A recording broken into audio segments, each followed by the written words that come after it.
How to invest £500 plus £100 monthly in the UK. 1. Open a stocks and shares ISA. Platforms: Vanguard UK, AJ Bell, Hargreaves Lansdown, Interactive Investor. Tax-free growth and dividends up to £20,000 per year. 2. Starter portfolio example. Split your initial £500 like this.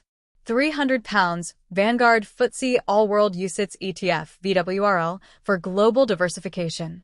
£150 Vanguard FTSE UK Equity Income Index Fund for dividend income.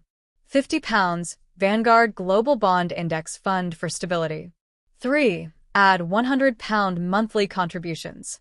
Automate £100 into your ISA each month.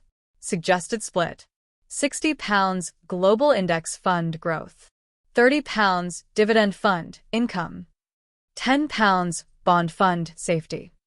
4. Reinvest dividends.